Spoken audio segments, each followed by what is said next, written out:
श्री सद्गुरु महाराज की जय। पूज्यपाद महर्षि संतसेवी परमहंस जी महाराज का प्रवचन, जह नहीं राम प्रेम प्रधानो। इस प्रवचन का प्रथम भाग। आदरणीय सज्जनवृंद तथा आदरणीय माताओं एवं भक्तिमती बहनों, किसी समय भगवान शंकर अपने आसन पर आसीन थे। उसी समय ब्रह्मा जी उनके निकट उपनीत हुए। भगवान शंकर ने ब्रह्मा जी को आदर के साथ बिठाया और स्वागत सत्कार के पश्चात उनसे उनके आगमन का कारण पूछा। ब्रह्मा जी ने कहा, हे शंकर, संसार के लोग दैहिक, दैविक और भौतिक इन त्रितापों से संतप्त होते रहते हैं। इनसे मुक्त होने का सरल उपाय क्या है?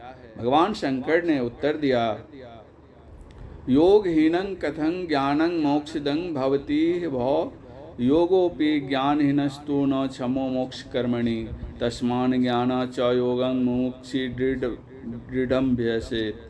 हे ब्रह्मा, योगहीन ज्ञान मोक्ष प्रद भला कैसे हो सकता है? उसी तरह ज्ञान रहित योग भी मोक्ष कार्य में समर्थ नहीं हो सकता।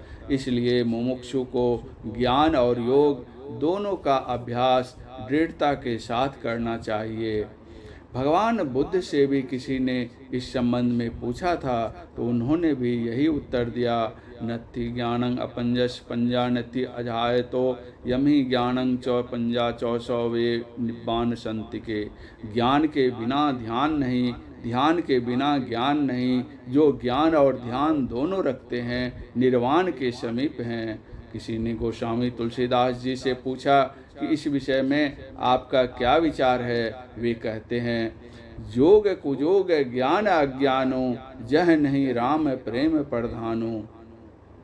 अर्थात वह योग कुयोग है और ज्ञान अज्ञान है जहाँ राम के प्रेम की प्रधानता नहीं है। योग भी चाहिए, ज्ञान भी चाहिए और राम में प्रेम की प्रधानता भी चाहिए।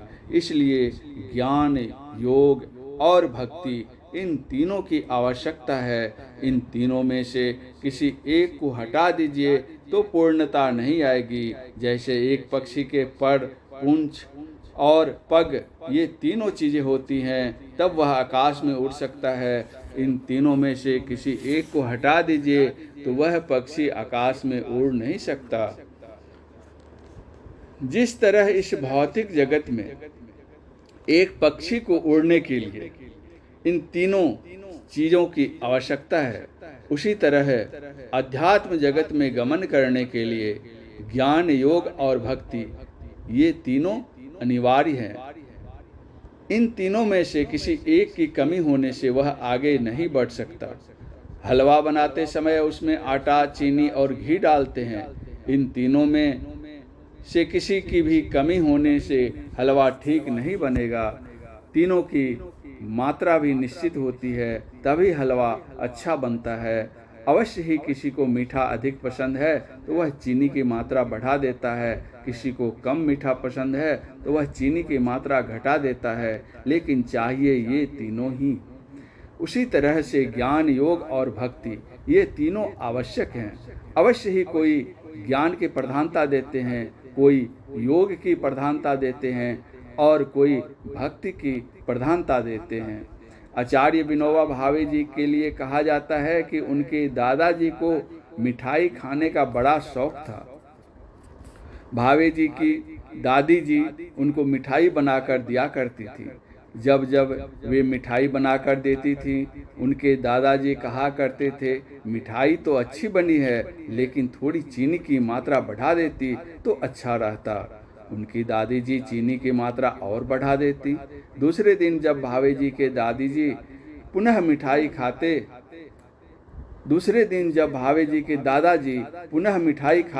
तो पुनः कहते, हाँ कल से तो मिठाई आज अच्छी बनी है, लेकिन थोड़ी चीनी की मात्रा और बढ़ा देते तो और अच्छा लगता।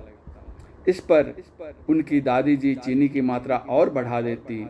इस तरह ये जितनी चीनी की मात्रा बढ़ाती जाती, हर बार वे कहते चीनी की मात्रा कुछ बढ़ा देती तो और अच्छा रहता। एक दिन उनकी दादी जी ने मात्र चीनी की ही मिठाई बनाकर उनको खाने के लिए दिया। उस दिन जब उन्होंने मिठाई खाई तो कहा, सब दिन से आज की मिठाई अच्छी बनी है, लेकिन फिर भी तुमने थोड़ी सी कंजूसी की है। थोड़ी और चीनी मिला देती तो क्या होता।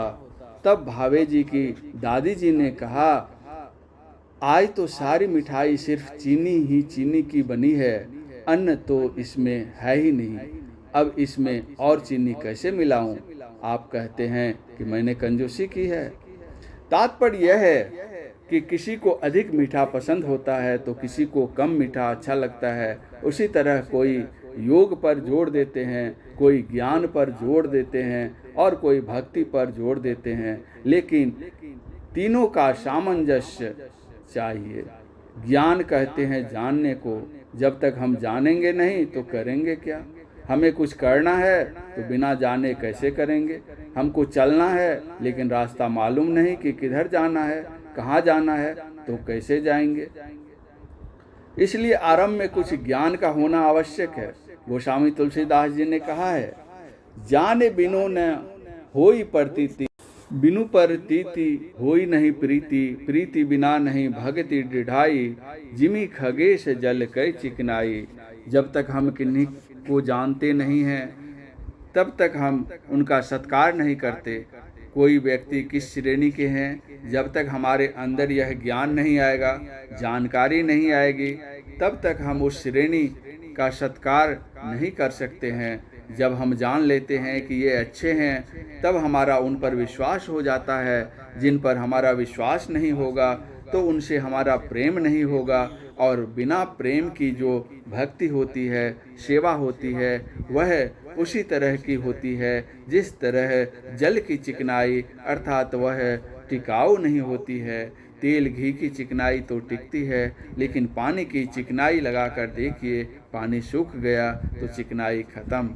इसलिए जब कोई अध्यात्म पथ पर पथिक बनकर गमन करना चाहते हैं तो उन्हें चाहिए कि पहले कुछ जानें। वह जानना क्या है? हमें ईश्वर को पाना है, उनकी भक्ति करनी है, उनके पास चलना है। इसलिए पहले हम ईश्वर के स्वरूप के संबंध में जानकारी प्राप्त करें। यह है ज्ञान। पहले होता है परोक्ष ज्ञान, उसके बाद होता है अपरोक्ष ज्ञान। ज्ञान को 4 भागों में विभक्त किया गया है: श्रवण ज्ञान, मनन ज्ञान, निधिध्यासन ज्ञान और अनुभव ज्ञान। श्रवण ज्ञान उस ज्ञान को कहते हैं जो ज्ञान सुनकर या पढ़कर होता है। जो सुना है या जो अध्ययन किया है, उस पर जब हम मनन करने लगते हैं कि वह बात कैसी थी, सही थी या गलत थी, मेरे हित की थी या अहित की, तो वह मनन ज्ञान कहलाता है।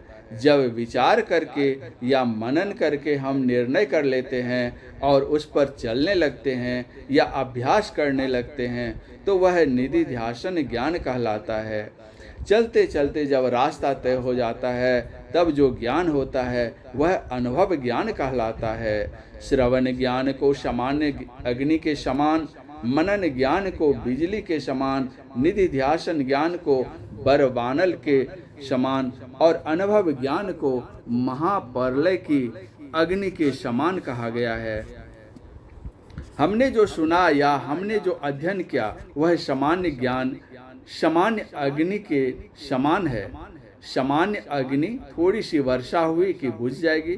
इसी तरह जो थोड़ा सुना, समझा या पढ़ा है, अगर उसी बात को कोई दूसरी तरह से समझा देता है तो वह अपनी बात को भूल जाता है और दूसरे की बात को पकड़ लेता है कि यही बात ठीक है। लेकिन जब हम मनन करने लग जाते हैं कि अमुक जगह मैंने यह बात सुनी थी या अमुक पुस्तक में मैंने यह बात पढ़ी थी, तो उस ज्ञान में थोड़ी दृढ़ता आती है। लेकिन वह दृढ़ता कैसी होती है? वह बिजली के समान होती है, क्योंकि सामान्य अग्नि को तो सामान्य वर्षा जल बुझा देता है, लेकिन बिजली सामान्य वर्षा जल से नहीं बुझती, बल्कि उस पर पानी असर नहीं करता है, लेकिन वह बिजली अधिक देर तक नहीं टिकती है। सामान्य अग्नि से बिजली विशेष है, तेज है, लेकिन टिकाऊ नहीं है। उसी तरह हमारा मनन ज्ञान भी टिकाऊ नहीं होता, बल्कि कुछ समय तक रहकर फिर परिवर्तित हो जाता है। इस प्रवचन का दूसरा भाग अगले प्रवचन पाठ में। पूज्यपाद महर्षि संतसेवी परमहंस जी महाराज का यह प्रवचन दिनांक 9/1/1998 ईस्वी को नागपुर महाराष्ट्र में प्रातःकालीन सत्संग के अवसर पर हुआ था। श्री सद्गुरु महाराज की जय।